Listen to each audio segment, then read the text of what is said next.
I think meetings have gotten a bit of a bad rap. Like the reason we collaborate is because all of our brains are more powerful than one of our brains. So if we're choosing fewer meetings, we're also choosing less collaboration time, which I think means leveraging fewer brains. So all that to say is, I don't know if we need fewer meetings. I agree that we need better meetings. If the whole meeting is one person presenting and then saying, send me questions in Slack, no. Record your presentation, let them watch it in their own time.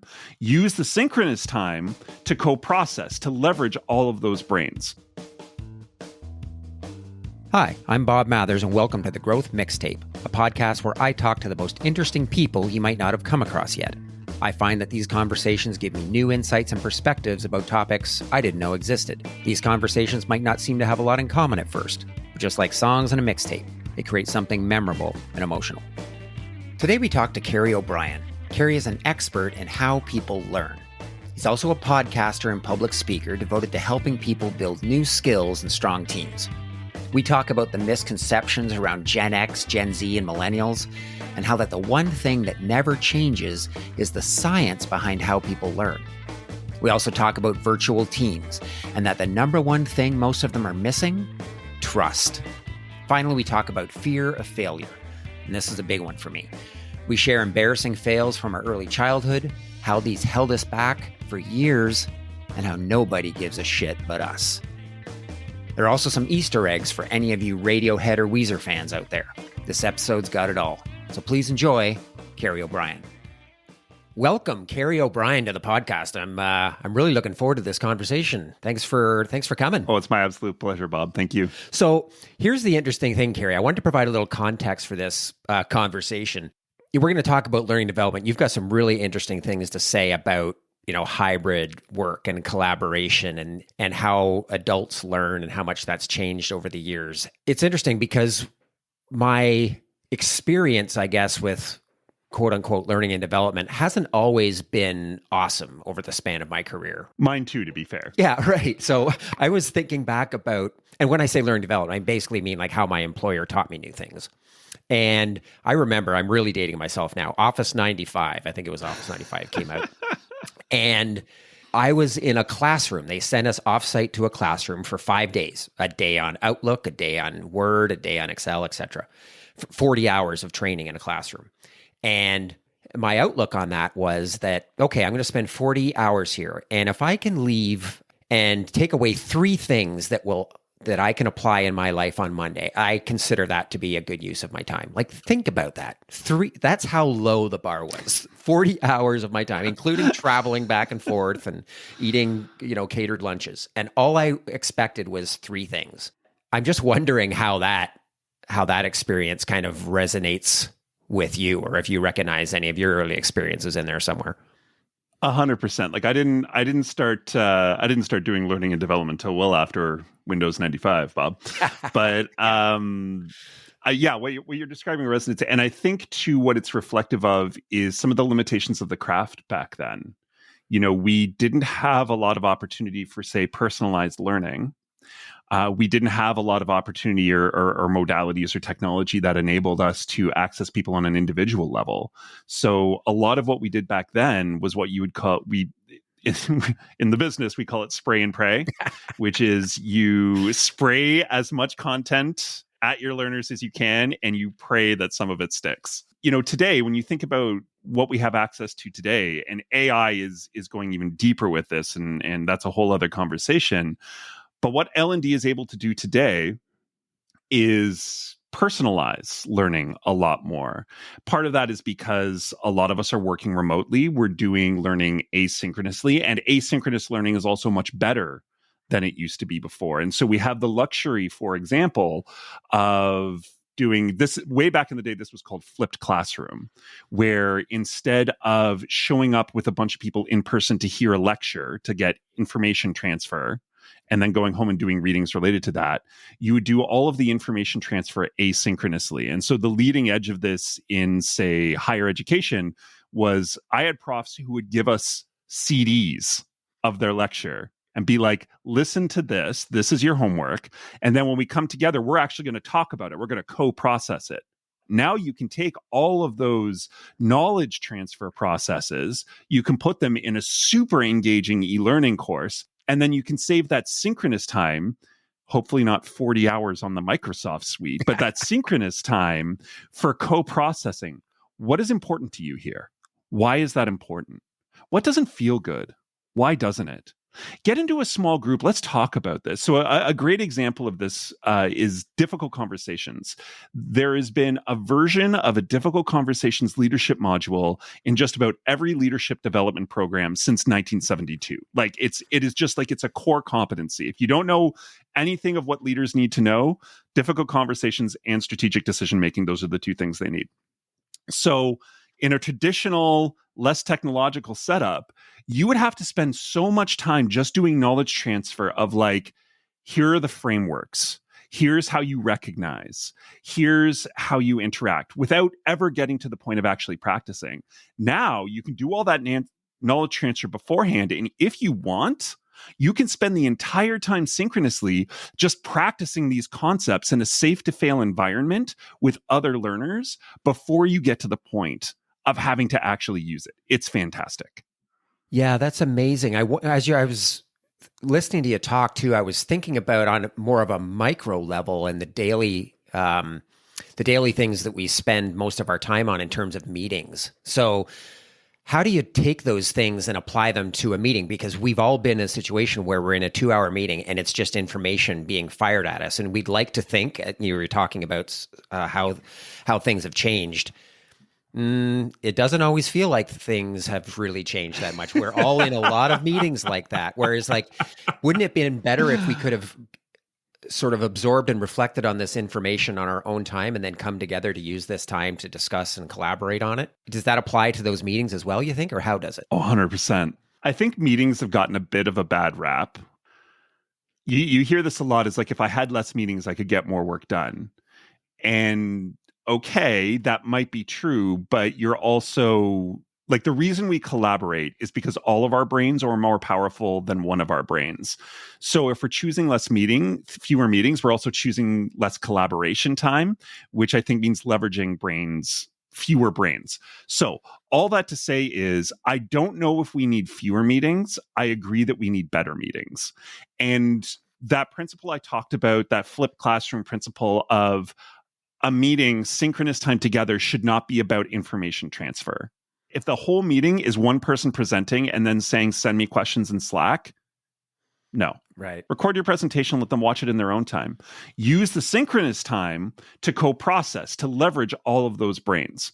So the two tips I give for really effective meetings: one, make sure every meeting has a purpose, and make sure that purpose is an information transfer. So every meeting invitation I send, I use this little phrase. I say, after this meeting, after this session, whatever it is, we will leave with a better understanding of X, more context on Y, the decision, whatever on this, like just whatever we're doing the meeting for. And if I look at that and I'm like, oh, I could do that all asynchronous, I don't have the meeting. The second thing we need is an understanding of who the decision maker is, especially in very polite Canadian companies, which we've all been a part of. We have trouble actually saying, okay, all opinions heard, here's what the decision is. And so if your meeting is related to a decision, make sure that you actually know who the decision maker is.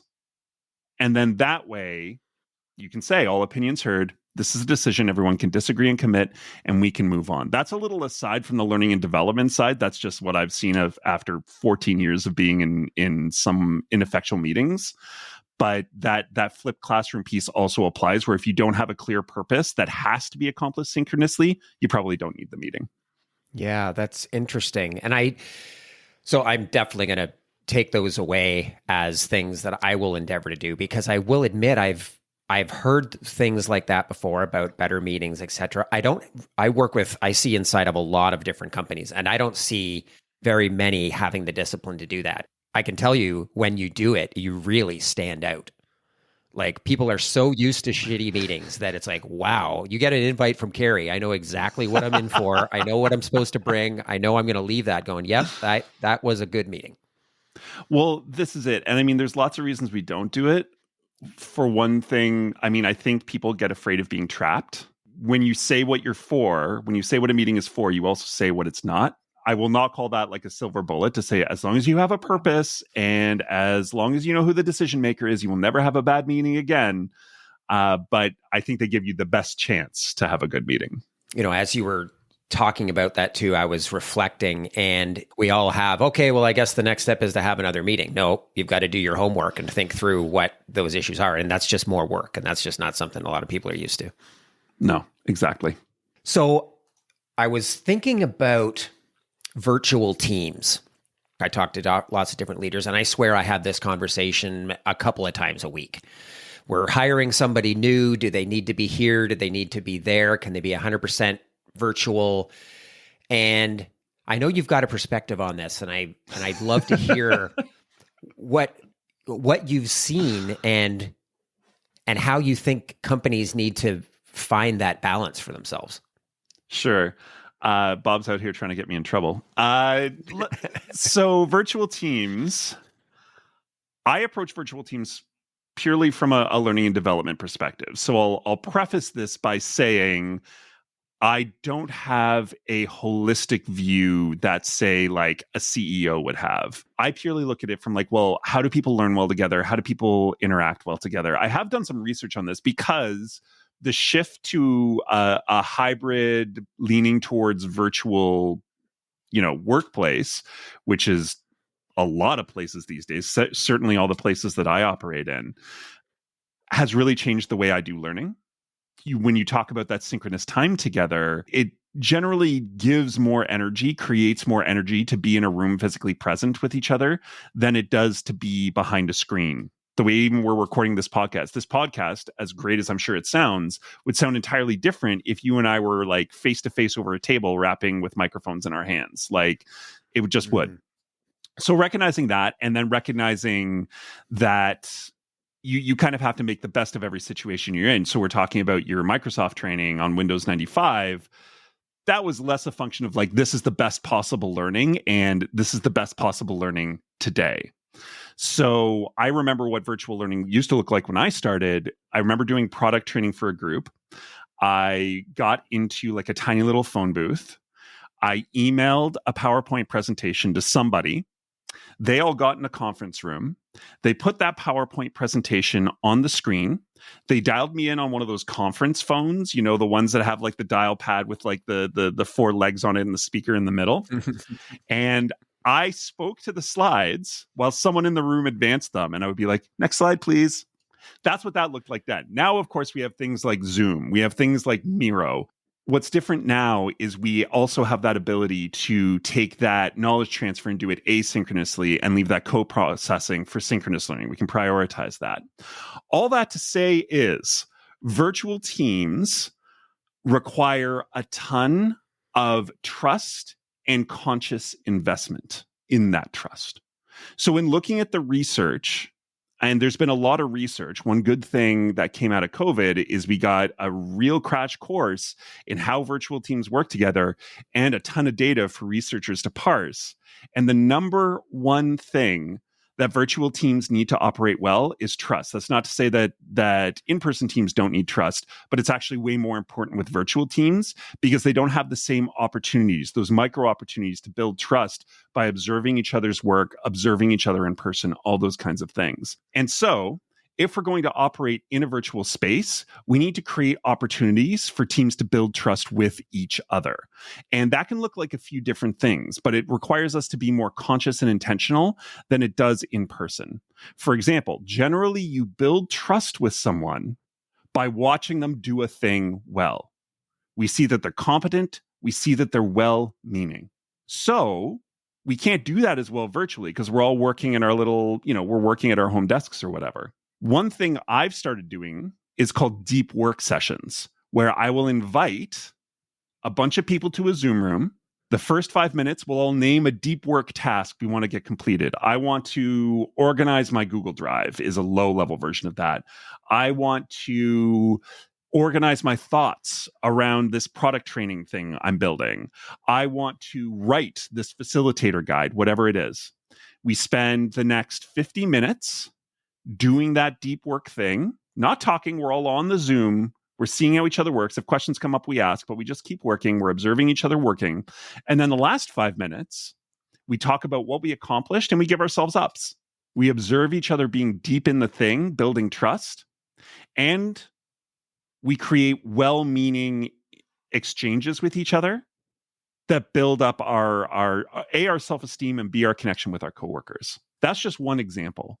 I'm not saying we need to recreate every aspect of the office. I think we all know what that, like, oh, that forced water cooler Zoom we'll do every week. Like that doesn't feel good all the time. But being intentional about choosing certain in-person experiences to replicate virtually in a way that makes sense, I think can go a long way towards building that trust. Yeah, I've never heard of that. I remember sitting around, the high school cafeteria when everybody's trying to get their homework done, or, being in cubicles. Like, that's really interesting. I hadn't thought of that. And that seems like a fairly low friction, easy thing to try out for most leaders. And the sort of like low key, really helpful part of it, Bob, is for me, that's also time blocking. That is time that I know I'm going to work on that thing. I'm not going to be caught up in my email. I'm not going to be caught up in my Slack. I'm not going to be messing around on Amazon trying to find the perfect charger for my phone, which is a thing I do, I guess. I don't know. But no, I'm going to be actually doing the deep work. And so there's also a personal benefit there of like having that accountability. Yeah. I love that. So I also wanted to ask you, it's interesting about generational differences, because I think we use it too often as a bit of a crutch and say, well, millennials, they're different from us in these ways and they don't learn this way and we have to accommodate them this way.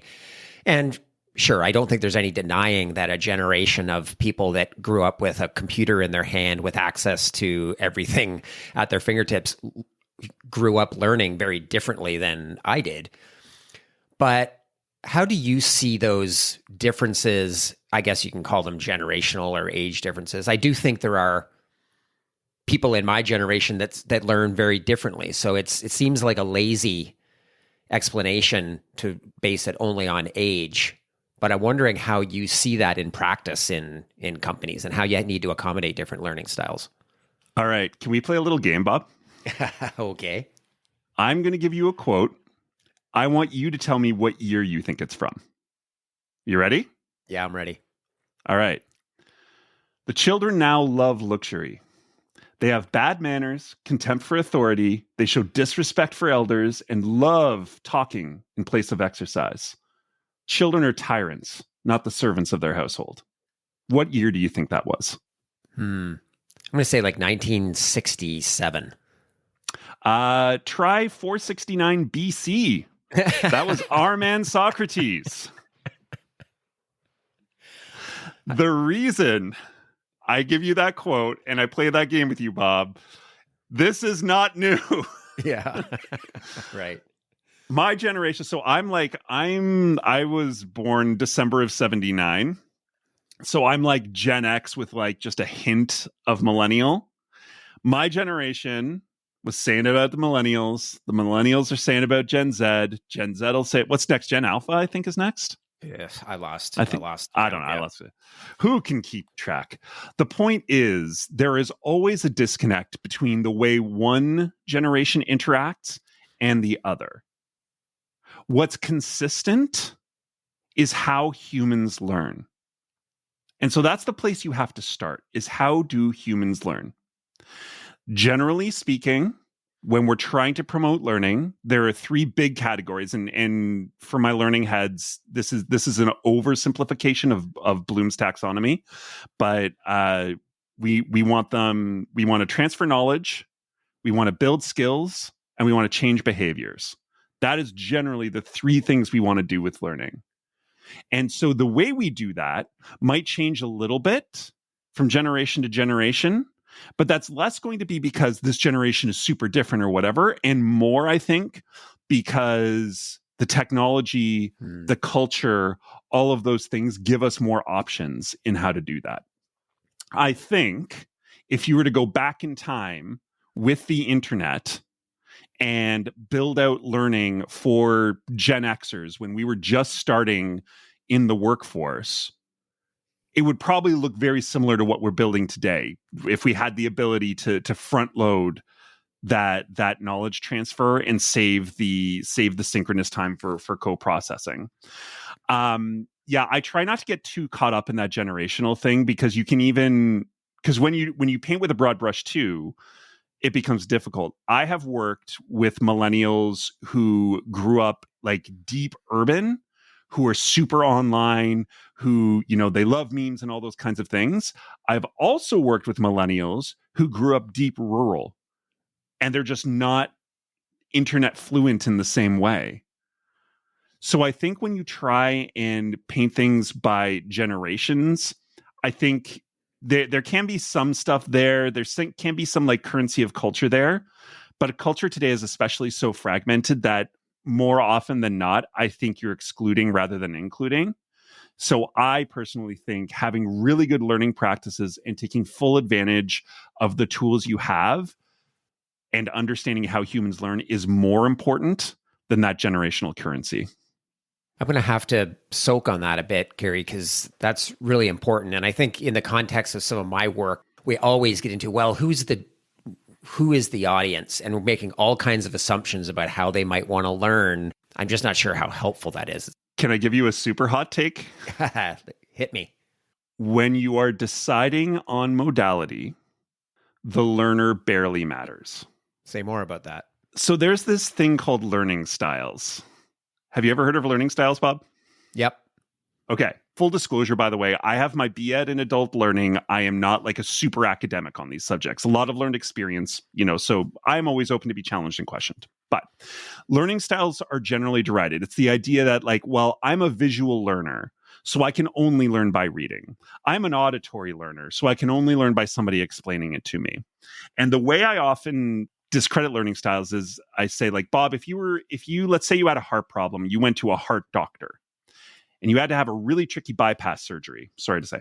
And you said to the doctor, how many times have you performed this surgery? And the doctor said, well, I'm actually a visual learner, so I've watched someone do it a few times, and so I'm good to go. How comfortable on a scale of 1, not at all comfortable, to 10, very comfortable, would you be with that doctor performing your surgery? Yeah, it's like a 3. Exactly. And the reason for that is we understand that we want for a very tricky, intricate process, a very specific deployment of skill and knowledge, we want someone to have had reps in a safe to fail environment before they do it for real. So when we're talking about the modality, how someone is going to learn a particular piece of knowledge, a particular skill, change a particular behavior, we want to think about the modality as an extension of that versus an extension of the learner's preferences. Now, that's not to say that there's not room to do a little bit of both. For example, if you're doing something that's pure knowledge transfer, you need to learn, let's say, actually a great example is the order of the planets. My partner is a visual learner. So when she learned the order of the planets, she just sat down and read it over and over until she got it. I wrote a song about the order of the planets, which I am not going to sing for you here. Come on. Not going to happen. So that same information can be transmitted 2 different ways. But for a skill, it's really important, even if you're not an experiential learner, and if you can't see me, I'm doing the air quotes, that you get reps, because that's the only way you skill build. So all that to say is, when you're considering a learning modality, consider your learning objectives first, consider what success looks like.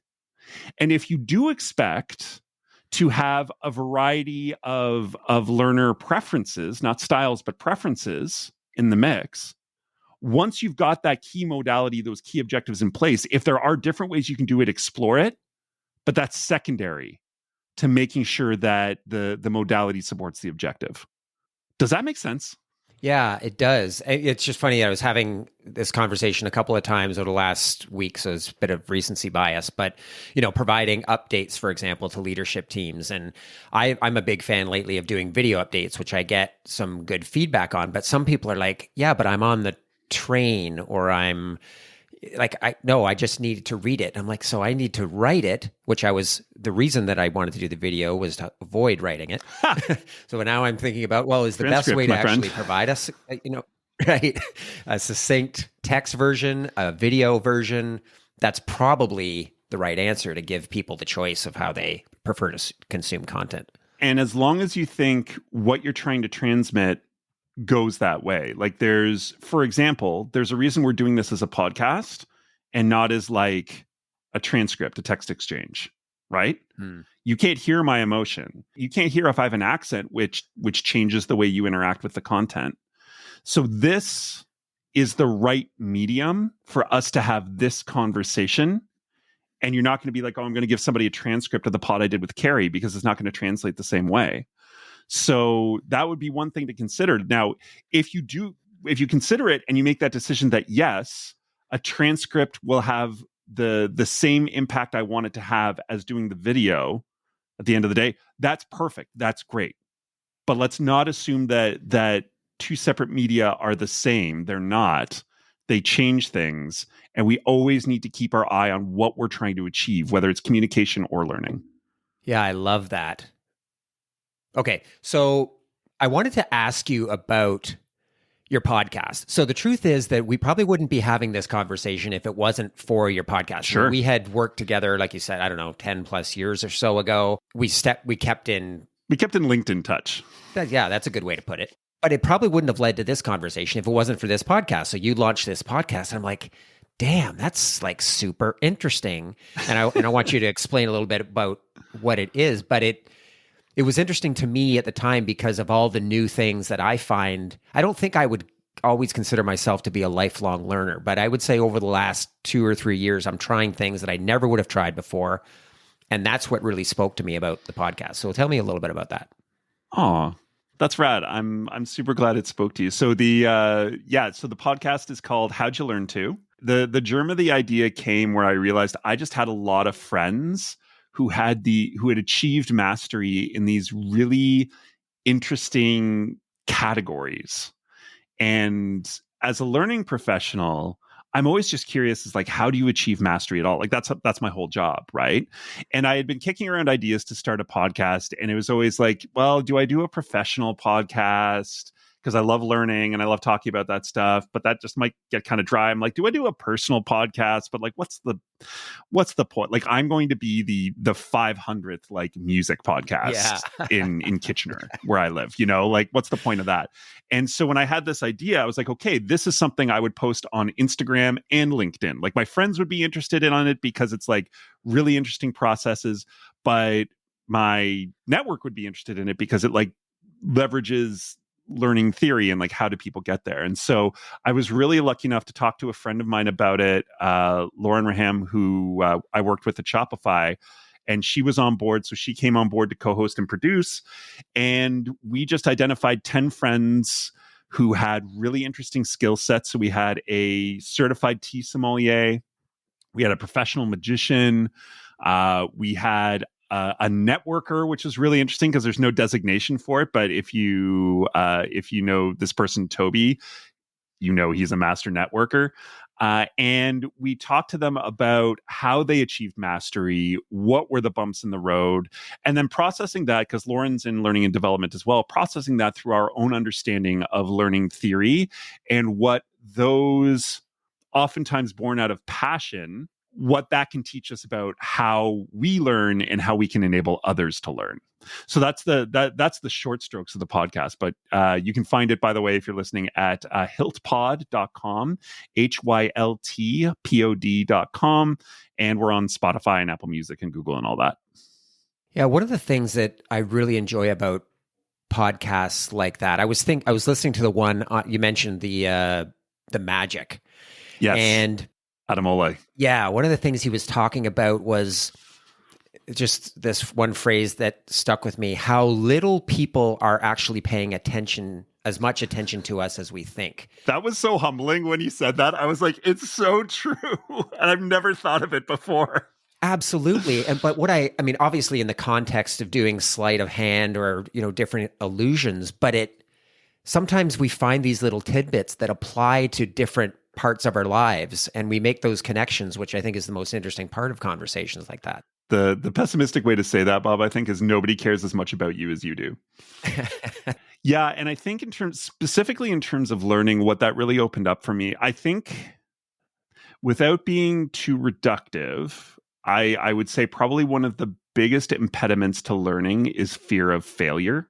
An example recently, we're a basketball family. My dad was a university basketball coach. I love basketball, and I'm coaching my son's basketball team, my 9-year-old, for the first time. So he's playing organized basketball for the first time. And the first few games were kind of funny because he would, like on offense, he would just like migrate out to the 3-point line. And I mean, I'm 6'4", he's big for his age. So like he should be down there banging bodies and grabbing rebounds, right? And so I'd say to him, hey, buddy, like, why aren't you getting down there? He's like, what if somebody bumps into me and I fall down? I was like, oh, are you afraid of getting hurt? He's like, no, I'm afraid of being embarrassed because I fell down. And that just like, it just came back to me. And this was after we had done this podcast. I was like, buddy, nobody's going to pay attention if you fall down.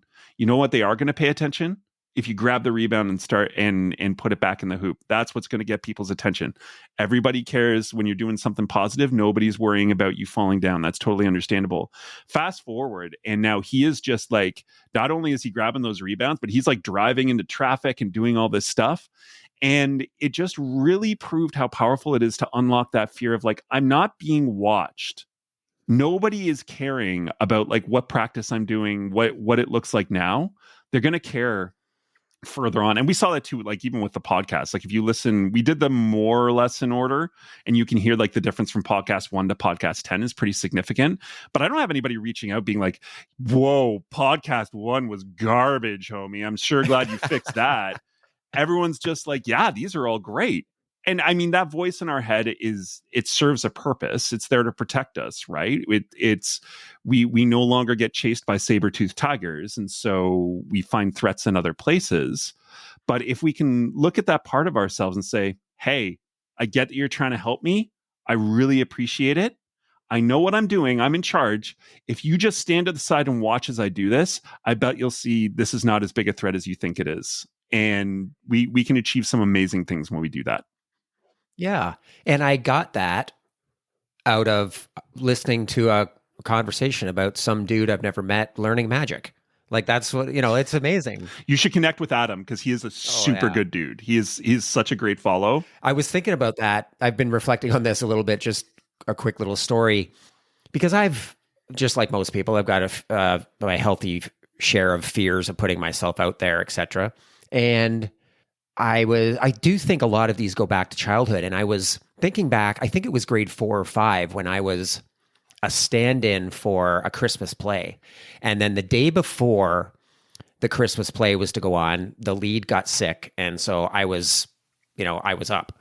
And I got up there, and of course I forgot my lines, and I was terrified. And I remember Tracy Ryan, she was like, actually went on to be an actress, and she had to whisper my lines to me, and I was crying afterwards. And I heard kids saying, overheard them saying I ruined everything, etc.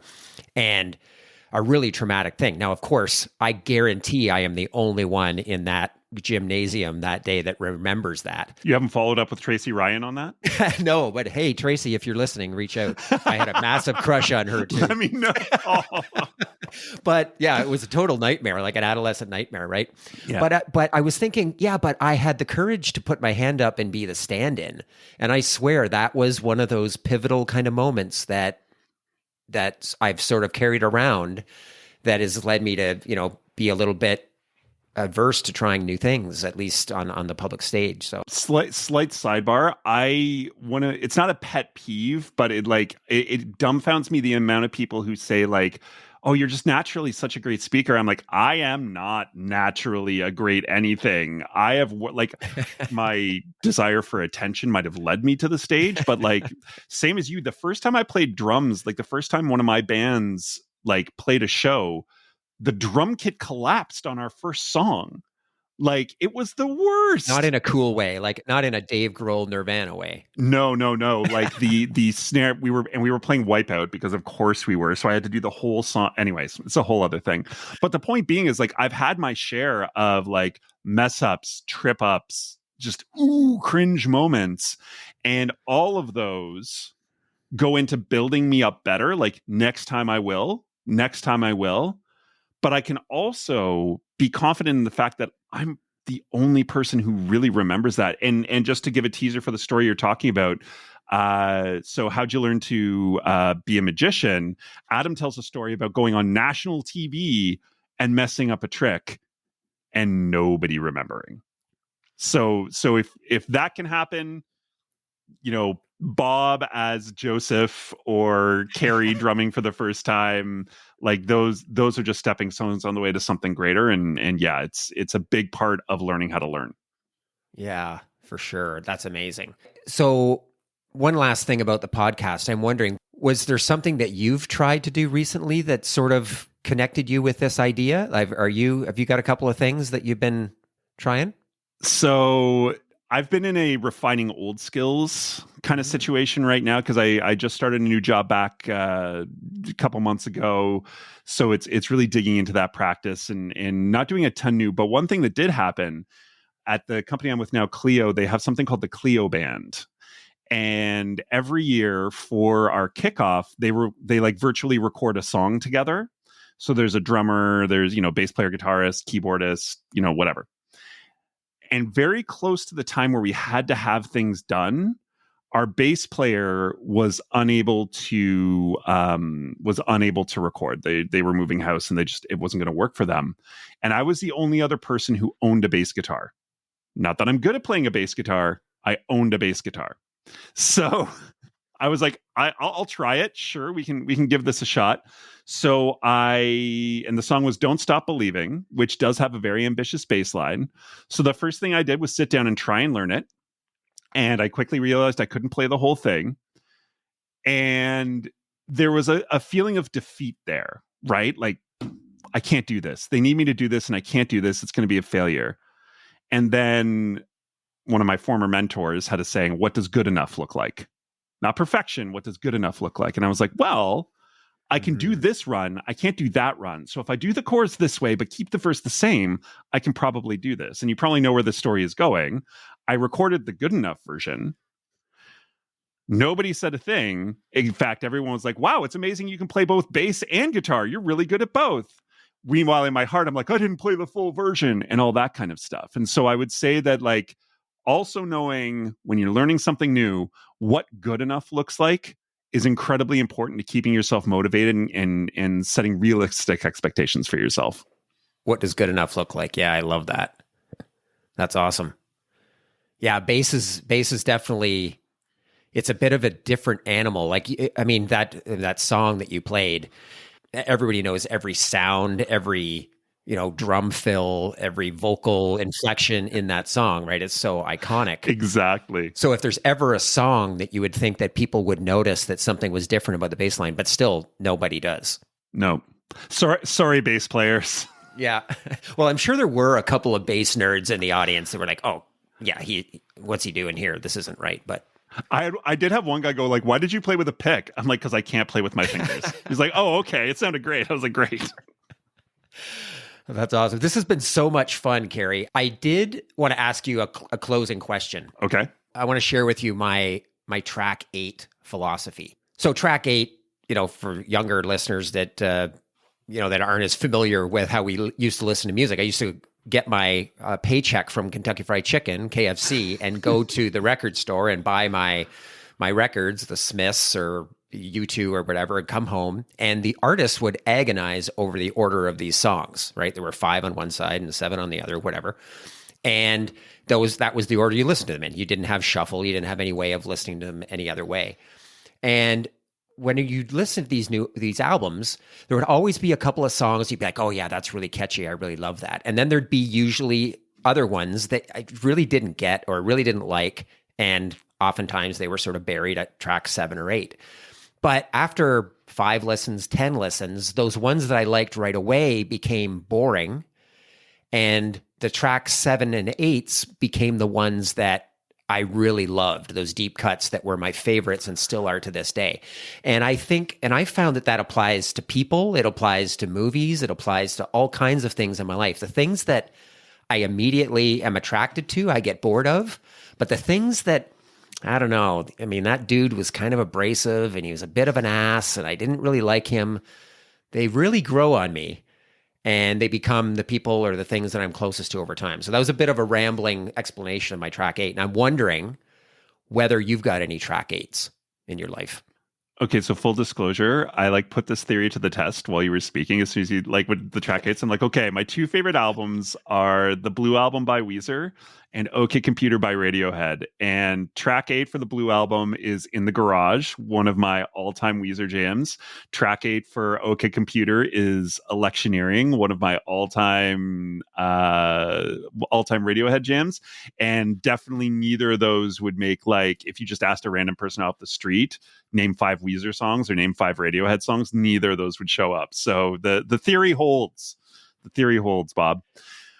There's a lot of things I've matured into, and I think it's really a function of knowing yourself, really, really taking the work to know yourself in all your glory and less glory. I was a punk rock drama kid growing up, so I liked being in musicals, but I also played shows on the weekends. And so one thing I always thought I wanted to surround myself was really loud, bright, exciting people. And I've recognized that even as somebody who can be loud, bright, and exciting, or excited, I guess I should say, the best conversations I've had have been with more quiet and thoughtful people. And so I would say space, quiet, and pauses are something I never thought I would like in my life. And it's something I really appreciate now, both on a big level in terms of my Saturday morning routine where it's it's quiet for 2 hours. It's great. And both on a personal level where you don't have to fill every space in a conversation, and providing time to think, consider, and respond often creates a better conversation. So at the risk of sounding very old and mellow, I will say space and quiet are something I never thought I would appreciate in my life, and now I appreciate deeply in my life. See what I did just there? Giving you a little bit of space. I do.